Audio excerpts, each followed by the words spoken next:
Welcome to Telugu capital. నేను మీ advocate Sasikanth. నాతో మా కొలీగ్ అడ్వకేట్ శ్వేత గారు ఉన్నారు. నమస్తే మేడం. నమస్తే సార్.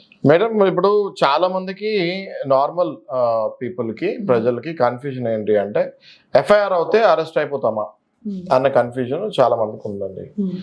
ఓకే, సో ఈ డౌట్ని క్లియర్ చేస్తానికి ఆర్నేష్ కుమార్ జడ్జ్మెంట్ తీసుకొని మీరు విశ్లేషించండి. ఓకే, ఆర్నేష్ కుమార్ ఫ్యాక్ట్స్లోకి వెళ్తే ఏంటి సార్, నా దగ్గర నుంచి డౌరీ ఎక్స్పెక్ట్ చేస్తున్నాను, నన్ను హెరాస్ చేస్తున్నారు అని వైఫ్ హస్బెండ్ మీద కంప్లైంట్ ఇవ్వడము. ఆ హస్బెండ్ యాంటిసిపేటరీ బెయిల్ కోసం సుప్రీంకోర్టు వరకు వెళ్ళడం జరిగింది. అయితే యూజువల్లీ 498A కేసు ఏంటి అని అంటే అది cognizable offence, non bailable offence 498A IPC.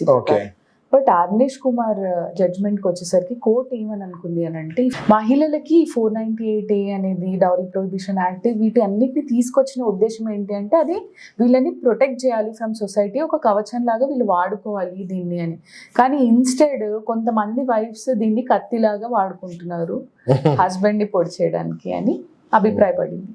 ఆ సందర్భంలో నిజంగా అక్కడ గ్రూసమ్ క్రూయల్టీ ఉంటేనే అరెస్ట్ చేయండి, లేదు అని అంటే 41A నోటీస్ ఇచ్చి వదిలేయండి అని చెప్పింది సార్. సో ఎఫ్ఐఆర్ అయిన ప్రతి కేసులో పర్సన్ అరెస్ట్ అవుతాడా అంటే no. Okay, there are 2 different types of cases, cognizable and non bailable, non cognizable and bailable offences. వేటికైతే బిలో 3 years పనిష్మెంట్ ఉంది, లేదు ఫ్యూ కేసెస్లో 7 years బిలో పనిష్మెంట్ ఉన్నా కానీ మోస్ట్లీ స్టేషన్ బెయిల్ ఇచ్చే ఆ రైట్ సుప్రీంకోర్టు పోలీస్ అఫీషియల్స్కి ఇచ్చింది, మెజిస్ట్రేట్స్కి కూడా ఇచ్చింది. 7 years కైనా ఎక్కువ పనిష్మెంట్ ఉన్న కేసెస్ ఏవైతే ఉంటాయో వెరీ గ్రీవియస్ అఫెన్సెస్, మర్డర్, అది కల్పబుల్ హోమిసైడ్ కానీ లేకపోతే అబెట్మెంట్ ఆఫ్ సూసైడ్, ఇటువంటి గ్రీవియస్ హర్ట్, ఇట్లాంటి అన్ని కేసుల్లో డెఫినెట్గా బెయిల్ అనేది అప్లై చేసుకోవాలి.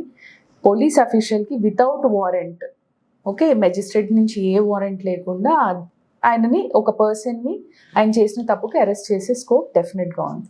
ఓకే, చూసారు కదా, ఇప్పుడు ప్రతి ఎఫ్ఐఆర్కి అరెస్ట్ అవుతుంది అన్న అనుమానం నుంచి మీరు బయటకు రావచ్చు. ఎవ్రీ ఎఫ్ఐఆర్ అరెస్ట్ కాదు, బిలో 7 yearsని నాన్ కాగ్నిజబుల్ అఫెన్స్ ఉంటారు.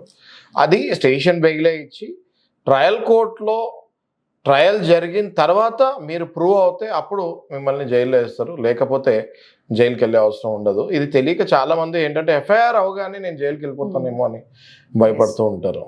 సో ఇలాంటి అవేర్నెస్ వీడియోస్ మీకు చాలా వస్తూ ఉంటాయి. దయచేసి షేర్ చేయండి, సబ్స్క్రైబ్ చేయండి. Thank you.